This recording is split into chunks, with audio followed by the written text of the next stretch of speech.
Louvado seja nosso Senhor Jesus Cristo. Vamos fazer a nossa leitura do livro dos Provérbios, nosso quarto encontro. Provérbios capítulo 2, do versículo de 1 a 9. Ouçamos. Meu filho, se você aceitar as minhas palavras e conservar os meus preceitos, dando ouvidos à sabedoria, inclinando o coração para o entendimento, se você invocar a inteligência e chamar o entendimento, se você procurar a sabedoria como dinheiro e a buscar como tesouro, então você entenderá o temor de Javé e alcançará o conhecimento de Deus. De fato, é Javé que dá a sabedoria, e da sua boca vem o conhecimento e o entendimento. Ele reserva a sensatez para os retos. Ele é o escudo para os que se comportam com integridade. Ele vigia as trilhas do direito e guarda o caminho de seus fiéis. Então você estenderá a justiça e o direito. Então você entenderá a justiça e o direito, a retidão e todos os caminhos da felicidade. Esse é o nosso pequeno trecho que nós vamos refletir no dia de hoje. Estamos aqui no nosso quarto encontro, Provérbios capítulo 2, versículo de 1 a 9. Versículo 1. Meu filho, se você aceitar as minhas palavras, conservar os meus preceitos. Nesses primeiros 4 versículos do capítulo 2, vemos as condições necessárias para se adquirir a sabedoria. A tradução da Bíblia Ecumênica diz: meu filho, se aceitares minhas palavras e se conservares como teu tesouro meus preceitos. A palavra tesouro expressa algo cuidadosamente guardado, cautelosamente escondido, porque é de alto valor. Se guardo com zelo e cuidado, devido ao seu grande valor, é que a palavra da sabedoria tem e deve ser cuidadosamente guardada. O versículo fala de palavras a serem aceitas e conservadas. Não podemos confundir palavras e mandamentos. Os mandamentos se devem observar de forma imperativa, onde o ser humano se vê obrigado a observar. Já as palavras referem a aspecto moral, em que se deve conhecer e aceitar como verdade. Ao aceitar as palavras, você será meu filho, filho da sabedoria.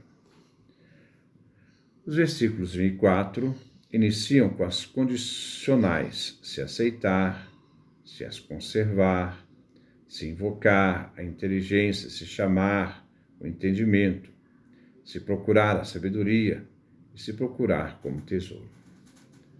É uma exortação à sabedoria. Esse livro é muito interessante porque ele é uma formação da consciência moral. Versículo 2. Dando ouvidos à sabedoria, inclinando o coração para o entendimento. Assim a sabedoria fala. Então o pai, o mestre, fala e manda com autoridade. O discípulo deve dar sua colaboração, inclinar o coração. O coração é o lugar da intelectualidade e da vida moral. É o inclinar, a fim de dar ouvidos e consentimento. A sabedoria é a área da mente onde se aplica os termos bom e mal, e se refere à esfera moral. Mas para formar a dimensão moral, deve-se dispor-se ao mestre da sabedoria ou ao pai, e deles aprender. Dar ouvidos, estar disposto, atento, é dar atenção, consentir com a vontade. O entendimento é a parte do ser humano que exerce o poder dedutivo, analítico, é a razão. Deve-se inclinar o coração para exercitar a faculdade de inteligência humana. Versículo 3. Se você invocar a inteligência e chamar o entendimento, a imagem dá um sentido materno, como a criança invoca a mãe e a chama para estar com ela. Também aquele que invoca a inteligência e chama o entendimento quer que, como a mãe, a inteligência e o entendimento permaneçam em companhia, daquele que quer buscar a sabedoria e encontrá-la. A sabedoria ficará junto da pessoa, alimentando-a como uma mãe faz, pela inteligência e entendimento. Versículo 4. Se você procurar a sabedoria como dinheiro e a buscar como tesouro, isto é, como grande valor, visto que o dinheiro e o tesouro motivam muitas pessoas na vida. Onde está o seu tesouro, ali estará também o seu coração. Mateus capítulo 6, versículo 21. Assim, a sabedoria é como metal precioso, ou tesouro, valioso, que somente pode ser encontrado nos lugares difíceis e remotos. Jó capítulo 28. Se deve empenhar-se muito para encontrar a sabedoria.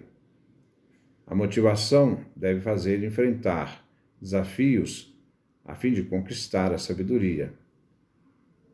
É uma caminhada árdua para encontrar a sabedoria. Buscar a sabedoria, verdadeiro valor, que dará medida a todas as conquistas da vida. Assim, trocar os bens deste mundo para atingir o entendimento é um grande valor. A busca incansável dos tesouros escondidos, Mateus capítulo 13, versículo 44 e 46. É cavar por riquezas escondidas, trabalhando na busca pelas verdades ocultas e secretas do entendimento. O ser humano não age por instintos, porque pelo instinto não se encontra sabedoria. O ser humano deve agir com inteligência e assim alcançar a lucidez da sabedoria. Versículo 5. Então você entenderá o temor de Javé e alcançará o conhecimento de Deus.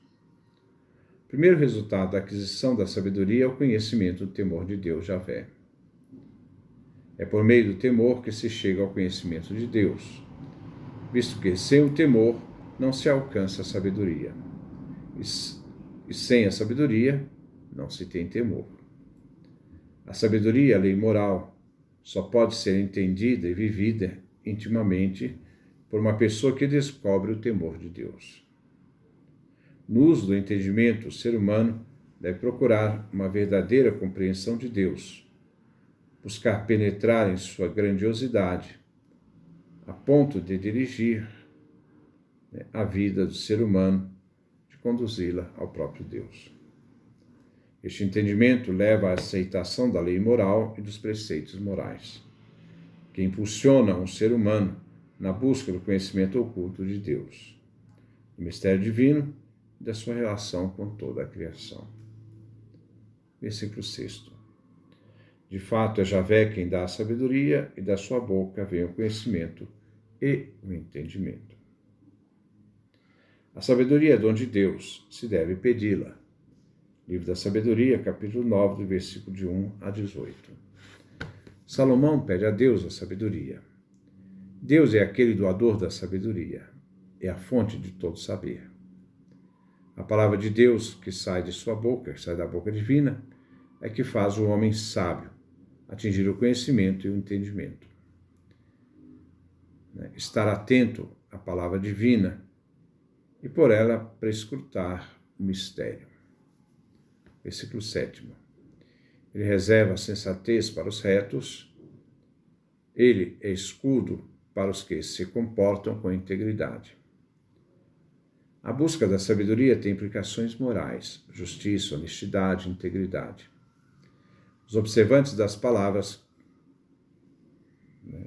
que saem da boca divina faz com que o ser humano seja sensato, íntegro e tenha um comportamento moral honesto.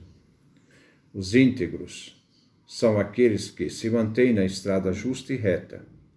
Estes caminham na integridade e simplicidade. A ação de Deus está em proteger os íntegros para evitar as ameaças dos caminhos. Versículo 8. Ele vigia as trilhas do direito e guarda o caminho de seus fiéis.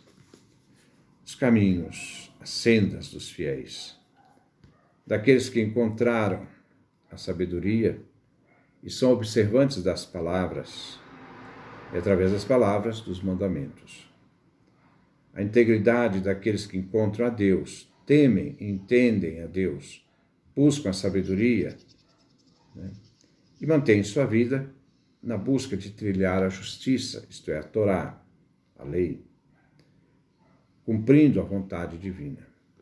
A vivência da Torá, os mandamentos, faz o fiel se manter na trilha, na senda da justiça. Versículo 9. Então você entenderá a justiça e o direito, a retidão e todos os caminhos da felicidade. Ao se dirigir, ouvir a sabedoria, ensinada pelos mestres e os pais, se chegará então ao entendimento da justiça e do direito, que é revelada, elas são reveladas, essas realidades, pelas palavras da Torá. Assim, o justo terá que encontrar a sabedoria através de uma vida prudente e reta. A sabedoria leva ao conhecimento de Deus, aprendendo o caminho da justiça, do direito, como da retidão. Ele saberá assim viver em sociedade. Viver a justiça, tendo a fonte da Torá, refere-se às relações humanas, fundada na lei. A retidão faz o ser humano ser mais flexível nas relações sociais, não sendo legalista, encontrando a justa medida. Virtus in medio, a virtude está no meio, chegando a conhecer a equidade. O caminho, assim seguido, conduz à felicidade. Seu destino é encontrar a felicidade. Não viverá um caminho sinuoso da crueldade, mas do bem. Então essa é a nossa reflexão neste momento, no livro dos Provérbios. Que Deus nos dê a sua graça, a sua bênção, sua face resplandeça sobre nós.